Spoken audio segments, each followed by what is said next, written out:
बिस्मिल्लाहिर्रहमानिर्रहीम। अस्सलाम वालेकुम student of class 10th। Math के आज के लेक्चर में हम चैप्टर नंबर 5 में एक्सरसाइज 5.4 को रिवाइज करेंगे। ठीक है, मुझे उम्मीद है कि आपको जो मैंने उस दिन वॉइस नोट भेजा था उसमें जो मैंने आपको काम बताया था यानी इससे पहले की 3 एक्सरसाइजें आपने रिवाइज कर ली होंगी। ठीक है, तो इस चैप्टर नंबर 5 की इस एक्सरसाइज में एक बाइनरी रिलेशन का कंसेप्ट है। ठीक है, ये बाइनरी रिलेशन क्या होता है, इसकी डेफिनेशन क्या है और इसका क्या कंसेप्ट है वो हम क्लास में ऑलरेडी इसको पढ़ चुके हैं। यहाँ पर हम जस्ट जो है इससे रिलेटेड क्वेश्चन हल करेंगे। ठीक है, नेक्स्ट है domain and range of binary relation.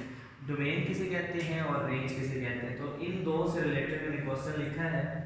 Binary आपको पता है कि बाइनरी कहते हैं दोहरा यानी सनाई रिलेशन ताल्लुक को कहते हैं, उर्दू में से कहा जाता है सनाई रब्त। ठीक है, तो आपकी एक्सरसाइज 5.4 का फर्स्ट क्वेश्चन है if a is equal to 1 2 3 and b is equal to 4 5। आपको दो सेट्स दिए हुए हैं a और b। इसका एक 3 के 4 पार्ट्स हैं। एक पार्ट में लिखा है write 4 binary relation from b to a। ठीक है, अगर आपको a to b, b to a या ऑन b या ऑन a, अगर ऑन b है तो उसका मतलब है b टू b, अगर ऑन a है तो उसका मतलब है a टू a। ठीक है, तो अब हम देखते हैं कि हम अगर हमें बाइनरी रिलेशन लिखने हो तो हम उसके लिए क्या स्टेप्स करेंगे। ठीक है, फर्स्ट ऑफ ऑल आपने क्या करना है कि दोनों सेट्स लिखें, गिवन सेट्स। ठीक है, गिवन सेट्स क्या हैं, 1 2 3।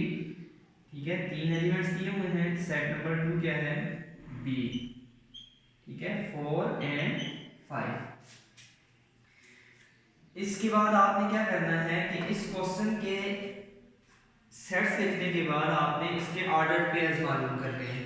यानी आपने कार्टेशियन प्रोडक्ट को यूज करते हुए आपने इसके ऑर्डर पेयर, अब ऑर्डर पेयर क्या चीज है और कार्टेशियन प्रोडक्ट क्या है ये भी मैं आपको क्लास में बता चुका हूँ। जस्ट यहाँ पर मैं आपको इसको रिवाइज करवा रहा हूँ कि आपने ऑर्डर पेयर कैसे लिखने हैं और उसमें आगे कार्टेशियन प्रोडक्ट को कैसे यूज करना है। ठीक है, तो हम सबसे पहले देखें यहाँ पर आपको b क्रॉस a है यानी b to a binary relation लिखने हैं।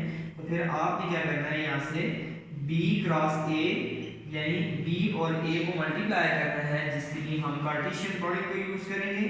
सबसे पहले आपने इसका b सेट लिखना है क्योंकि पहले b लिखा हुआ है, फिर क्रॉस, फिर a सेट लिखना है 1 2 3। उसके बाद आपने b क्रॉस a में ऑर्डर पेयर लिखने हैं। ठीक है, ऑर्डर पेयर्स का मतलब ये होता है कि जिसमें आपने पेयर बनाना होता है, एक एलिमेंट फर्स्ट सेट का और एक एलिमेंट बी सेट का लेके आपने पेयर बनाने होते हैं। सबसे पहले हम 4 के पेयर बनाएं इन एलिमेंट्स के साथ। तो पहला पेयर हमारे साथ पास बनेगा 4 कामा 1। 4 का दूसरा पेयर क्या बन जाएगा, 4 कामा 2। इसी तरह तीसरा पेयर क्या बन जाएगा, 4 कामा 3। ठीक है, अब 5 का बनाएं तो क्या हो जाएगा, 5 1, इसी तरह 5 2 और इसी तरह 5 3। ठीक है, तो ये क्या बन जाएंगे, ऑर्डर पेयर्स। अब किसी भी इस कार्टेशियन प्रोडक्ट में कितने ऑर्डर पेयर्स होते हैं, नंबर ऑफ ऑर्डर पेयर्स कितने होते हैं, उसके लिए स्टूडेंट्स फार्मूला ये है कि आप दोनों सेट्स के नंबर ऑफ एलिमेंट्स को मल्टीप्लाई करें। ठीक है, यानी इसको मैं लिखता हूं number of order pairs, number of order pairs in b cross a या a क्रॉस b। तो पहले b के एलिमेंट्स लिखें कितने हैं, 2, और a के एलिमेंट्स लिखें कितने हैं, 3। तो 2 3s are 6। तो यहां पर आप काउंट कर लें 1 2 3 4 5 6। तो 6 बाइनरी 6 ऑर्डर पेयर्स आ गए। ठीक है, तो ये जो हर एक जो इसमें ये ब्रैकेट्स का जो पेयर बना हुआ है इसी को कहते हैं ऑर्डर पेयर, जिसमें फर्स्ट एलिमेंट का बिलोंग्स करता है फर्स्ट सेट से और सेकंड एलिमेंट्स बिलोंग करता है सेकंड सेट से। अगर b क्रॉस a है, b टू a है, इसका मतलब है 4 b का एलिमेंट होगा और 1 जो है वो a का एलिमेंट होगा। ठीक है, अब बाइनरी रिलेशन हमने इसमें से बाइनरी रिलेशन लिखना है। ठीक है, अब नंबर ऑफ, अब बाइनरी रिलेशन होता क्या है, बाइनरी रिलेशन होता है सेट ऑफ, ठीक है, set of all possible sets of, जितने भी पॉसिबल सेट्स बनते हैं वो बाइनरी रिलेशन कहलाते हैं। बाइनरी इस बी क्रॉस ए सेट के, ठीक है, इस बी क्रॉस ए सेट के जितने भी पॉसिबल सेट्स बनते हैं वो हर एक बाइनरी रिलेशन कहलाएंगे, ठीक है। बाइनरी रिलेशन क्या होता है, सेट ऑफ पेयर्स होता है जो किस में से लिया जाता है, बी क्रॉस ए या ऑर्डर्ड पेयर में से लिया जाता है। अब नंबर ऑफ बाइनरी रिलेशन और इसे आप से जाहिर करते हैं, तो नंबर ऑफ बाइनरी रिलेशंस कितने होते हैं, इसके लिए फार्मूला है स्टूडेंट्स, ये आपके पास क्या आ जाएगा 2 टू द पावर n, ठीक है, जबकि n क्या होता है, ये नंबर ऑफ ऑर्डर्ड पेयर्स। तो अगर हम यहाँ पर यूज करें तो 2 की पावर 6 आ जाएगा। अब 2 को 6 टाइम अगर हम मल्टीप्लाई करें तो ये क्या हो जाएगा 2 multiply by 2 multiply by 2 multiply by 2 multiply by 2, तो ये 6 टाइम्स मल्टीप्लाई हो जाएगा, ठीक है। 2 2s are 4, 4 2s are 8, 8 2s are 16, 16 2s are 32, 1 2 3 4 5, तो मल्टीप्लाई बाय 2, तो 64 बाइनरी रिलेशन बनते हैं, ठीक है। इसके कितने पॉसिबल सबसेट्स बनते हैं, 64 बनते हैं, लेकिन स्टूडेंट्स हमें क्या करना है कि हमें सिर्फ और सिर्फ 4 बाइनरी रिलेशन लिखने हैं, ठीक है। अब इन 64 में से आपने 4 बाइनरी रिलेशन को ऐसे लिखने हैं। मैक्सिमम आपको अगर बहुत ज्यादा वो क्या देगा 5 बाइनरी रिलेशन, 6 बाइनरी रिलेशन, तो वो आप आसानी से लिख सकते हैं, ठीक है। तो क्वेश्चन में जो आपके बुक में यूज हो रहा है वो मैक्सिमम 4 यूज हो रहा है, ठीक है। एक में कहता है जी राइट 3 बाइनरी रिलेशन, बाकी में 2 में क्या है write 4 binary relation, right 4 binary relation, और लास्ट में क्या है right 2 binary relation on the, ठीक है। तो ये चीज मैंने आपको समझाने के लिए लिखी है। जब आप b क्रॉस a लिख चुकेंगे, ठीक है, जब आप b क्रॉस a लिख चुकेंगे तो आपने लिखना है since 4 binary relations, 4 binary relations from b to a are, clear हो गया।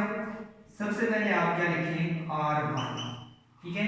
अब याद रखना है कि किसी भी ऑर्डर्ड पेयर में से किसी का भी जो बाइनरी रिलेशन होता है वो 5 भी हो सकता है, ठीक है। आप ये भी लिख सकते हैं 5 खाली सेट, एम्प्टी सेट भी जो क्या होता है एक पॉसिबल सबसेट होता है, ठीक है। आप 5 लिख सकते हैं। अगर ये नहीं भी लिखते हैं कोई और से आप 4 लिखें, ठीक है। तो फर्स्ट बाइनरी रिलेशन होगा इसको हम R1 कहते हैं। नेक्स्ट हम लिखते हैं R2। अब हमने इनमें से कोई से अगर इसमें से हम सेट बनाना है इन पेयर में से, हम देखें अगर एक का बनाएं, अगर हम इस एक को ले लें तब भी बन जाएगा, अगर 2 लें तब भी बन जाएगा। तो हमारे पास पॉसिबिलिटीज हैं बहुत ज्यादा कि हम इसमें से कितने पेयर्स लेते हैं, ठीक है। इसमें मैं एक ही पेयर ले लेता हूं, लेट्स सपोज मैं 4 3 ले लेता हूं, तो ये भी हमारे पास क्या है एक बाइनरी रिलेशन, क्योंकि देखें set of order pair, set of order pair है, तो ये क्या कहलाएगा, और ये पॉसिबल सबसेट है b क्रॉस a का, तो ये भी एक बाइनरी रिलेशन है। इसी तरह अगर हम लिखें R3, इसमें मैं कहता हूं मैं 3 ले लेता हूं, ठीक है। कौन कौन सी 3 इसमें हम लिख लेते हैं 3 पेयर ले लेते हैं 4 1, ठीक है। आप अपनी मर्जी आप चाहे इसमें भी एक ले सकते हैं, लेकिन याद रहे कि सेम वही एक जैसे रिपीट ना हो। अब देखिए मैं इसमें चले 2 ले लेता हूं 4 1 4 3, ठीक है। अब देखिए मैंने 4 1 4 3, अब ये आप ये नहीं समझना कि यहां पर 4 3 पहले भी यूज हो गया, तो सेम एक जैसे ना हो। इसमें देखिए डिफरेंस आ गया, ये सिर्फ 4 3 है और इसके साथ 4 1 भी है। अब आखिरी जो बाइनरी रिलेशन है हमने 4 ही लिखने हैं, आखिरी बाइनरी रिलेशन में लिखता हूं, देखिए मैं लिख देता हूं 4 1 5 1, ठीक है। और कोई लिख लेते हैं 5 3 सॉरी 5 2, एक ये लिख लेते हैं और एक 5 3, 4 लिख लेते हैं। इसमें कोई मसला नहीं है आप 3 लिखें 4 लिखें, लेकिन याद रहे कि ऊपर वाले से रिपीट ना हो।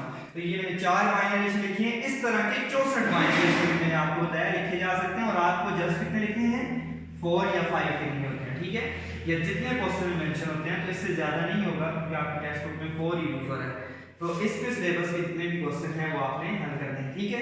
अब क्वेश्चन नंबर 2 जो इस एक्सरसाइज का है उसको यहीं से समझ लें। देखिए उसने दिया हुआ है यहाँ पर, इधर लास्ट में लिखता हूँ साइड पर, एक रिलेशन दिया हुआ है, कहते हैं जी x y, ठीक है, x y यानी x का मतलब फर्स्ट सेट के साथ है, और आगे लिखते हैं कि y less than x, y less than x, यानी इसको टेबुलर फॉर्म में लिखना है। अब इसमें कहते हैं जी xy यानी x पहला एलिमेंट है, y सेकंड एलिमेंट है। तो अब कहते हैं कि आप इस ऑर्डर्ड पेयर में से वो एलिमेंट लिखें जिसमें दूसरा एलिमेंट छोटा हो और पहला बड़ा हो, दूसरा एलिमेंट छोटा हो और पहला बड़ा हो। अब दूसरा एलिमेंट देखिए 1 4 से छोटा है, 2 4 से छोटा है, 3 4 से छोटा है, 1 5 से छोटा है, 2 5 से छोटा है, 3 5 से छोटा है। ये सारे उठा के अगर इसको मैं यहाँ पर r लिखूं तो ये इसकी टेबुलर फॉर्म है, ठीक है। लेट्स सपोज अगर वो कहता है y greater than x, y greater than, अब यानी सेकंड एलिमेंट जो है वो उससे बड़ा हो। अब देखिए सेकंड एलिमेंट जो है y है, तो y देखिए 1 2 3 ये तीनों जो है सेकंड एलिमेंट ये फर्स्ट से छोटे हैं, बड़ा कोई भी नहीं है। तो हम इसे अगर टेबुलर फॉर्म लिखेंगे तो वो क्या आ जाएगी, एम्प्टी सेट आ जाएगी। समझ आ गई है। अगर इज इक्वल टू, अगर यहाँ पर देखें 4 4, यहाँ पर मैं एक एलिमेंट 4 लिख देता हूँ, तो हमारे पास जब रिलेशन बनाते हैं तो इधर 4 4 भी आता है तो हम वो लिख देते, ठीक है।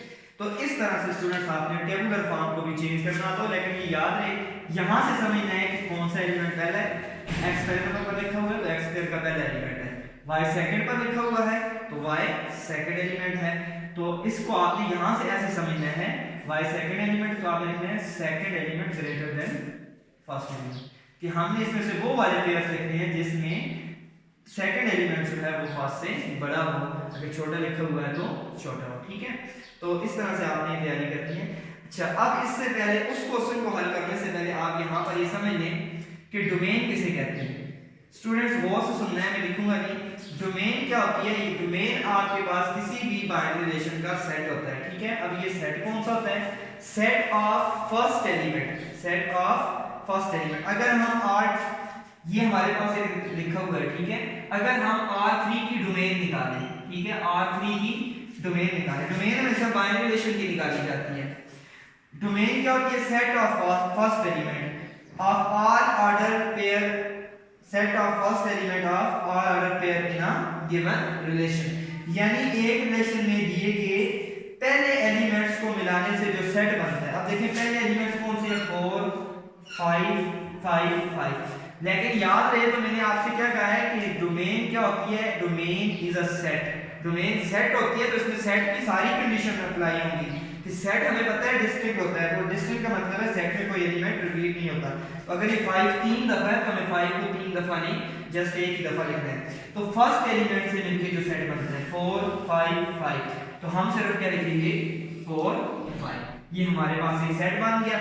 इसे हम क्या कहते हैं, डोमेन कहते हैं। यानी फर्स्ट एलिमेंट्स को मिलाएं। अगर हम इसकी डोमेन लिखें R3 की, सॉरी R4 था, अगर हम R3 की डोमेन लिखें तो हमारे पास सिर्फ क्या आती है 4 आ जाती है। इसको हम इधर लिख देते हैं डोमेन। अगर हम इसकी लिखें तो इसकी भी क्या आती है 4 आती है, क्योंकि इसके फर्स्ट एलिमेंट सिर्फ एक ही है 4। इसमें 4 4 है, दो दफा है, लेकिन हम क्योंकि सेट्स में एलिमेंट्स को रिपीट नहीं करते हैं तो इसलिए क्या आ जाएगा 4 आ जाएगा। तो रेंज इसका उलट हो जाएगा। किसी भी रिलेशन की जो रेंज होती है वो सेकंड एलिमेंट से मिलकर जो सेट बनता है, ठीक है। रेंज को RANGE रेंज पूरा लिखा जाता है, R ये भी सेट होता है, कर्ली ब्रैकेट से लिखना है। अब सेकंड एलिमेंट्स कौन से हैं, 1 1 2 3, तो हम क्या लिखेंगे, क्योंकि एलिमेंट्स 1 रिपीट नहीं होगा तो 1 2 3, तो सेकंड एलिमेंट से मिलकर जो सेट बनता है उसे रेंज कहते हैं, ठीक है। अब हम क्या करते हैं, क्वेश्चन नंबर 3 या 4 इनमें से कोई एक क्वेश्चन आपके सिलेबस का है, मैंने क्वेश्चन नंबर 3 लिखा है। तो आपको इस तरह के सारे क्वेश्चन आने चाहिए, ना कि ये वो कि जो सिर्फ सिलेबस में है, ठीक है। तो आपको ये सारे क्वेश्चन जो हैं वो इस तरह के जितने भी क्वेश्चन अगर आपके पास वैल्यू चेंज होके भी आ जाते हैं तो आपको क्वेश्चन आने चाहिए। कहता है domain of binary relation R, आपको क्या दिया हुआ है, R लिखा हुआ है, तुम्हें पता है कि ये गिवन रिलेशन लिखना है आपने, ठीक है। क्या लिखना है, गिवन रिलेशन। गिवन रिलेशन क्या है, x, y, यानी x first element, y second element such that, जबकि y is equal to 2x। इसमें कंडीशन दी हुई है जो कि क्या लिखी हुई है, y is equal to 2x, यानी फर्स्ट सेकंड एलिमेंट जो है वो फर्स्ट का 2 टाइम्स है। अब इसकी बात कहता है, ये लिखा हुआ है डोमेन, डोमेन के लिए क्या लिखा हुआ, कहता है डोमेन ऑफ R। इस अगर हम इसको बाय मैथमेटिकल लिखें तो domain of binary relation R, तो हम लिखेंगे डोमेन R इज का मतलब होता है इक्वल टू दिस सेट, ये सेट डोमेन है, ठीक है। यानी ये आपके पास जो है जो रिलेशन दिया हुआ है ये वाला, इसमें ये 0 4 8 फर्स्ट एलिमेंट है और हमने क्या फाइंड करनी है, फाइंड रेंज ऑफ, और रेंज बनती है सेकंड एलिमेंट से। अब आपने लिखना है सेकंड एलिमेंट फाइंड करने के लिए आपने लिखना है from relation, from given relation. हमें दिया हुआ है सेकंड एलिमेंट किसके बराबर है, कहता है y is equal to 2x, ठीक है। तो आप लिखें here x is equal to, ये फर्स्ट एलिमेंट देखें x क्या है, first element, first element domain दी हुई है 0 4 8, 0 4 8। अब इस इक्वेशन में यूज करें, ठीक है, क्या आ जाएगा, इक्वेशन 1 में यूज करते हैं y x की जगह 0 यूज करें, 2 into 0 क्या आ जाएगा स्टूडेंट 0, ठीक है। फिर y 2 into 4, x की जगह मैं वैल्यू यूज कर रहा हूं, ठीक है, क्या आ जाएगा 8, y 2 into 8 क्या आ जाएगा 16। अब ये रेंज हो गई, ये सेकंड एलिमेंट हो गया, y हो गया। अब सेकंड एलिमेंट से जो मिलके सेट बनता है उसे हम क्या कहते हैं, range. So range r is equal to 0, 8, 16, ठीक है। अब लेट्स सपोज यहाँ पर एक क्वेश्चन इसमें आपको दिया हुआ है कि r is equal to n। अब n का मतलब है नेचुरल नंबर, o कह देता है उसका मतलब है ऑड नंबर। तो आप 1 2 3 अप टू सो ऑन कर दें नेचुरल के लिए, ऑड के लिए कर दें 1 3 5 अप टू सो ऑन। तो आप यहाँ पर 1 3 5 लिखिए, यहाँ पर वही पुट करें, कंडीशन भी चेंज हो सकती है। मैंने लिखा है y क्वेश्चन में y is equal to 2x है, मे भी क्या आपका एग्जाम में अगर पेपर में लिखते हैं y is equal to 3x, तो आपने वहां पर उसी को यूज करना है, ना कि इसको यूज करना है, ठीक है। जो वर्डिंग, जो नंबरिंग, जो वैल्यूज क्वेश्चन में दी जाती है आपने वो यूज करना है, जस्ट आपने मेथड ये यूज करना है, ठीक है। आई होप कि आपको ये दोनों जो है एक्सरसाइज में ये दोनों कांसेप्ट बाइनरी रिलेशन के और डोमेन और रेंज के क्लियर होंगे, ठीक है। आपने एक्सरसाइज 5.4 की अच्छी तरह से रिवीजन करनी है, क्वेश्चन की प्रैक्टिस करनी है। इंशाल्लाह नेक्स्ट लेक्चर में हम फंक्शंस को डिस्कस करेंगे, तो आपका ये चैप्टर कंप्लीट हो जाएगा, फिर इंशाल्लाह आपसे इसका टेस्ट लिया जाएगा। बेस्ट ऑफ लक, अल्लाह हाफिज़।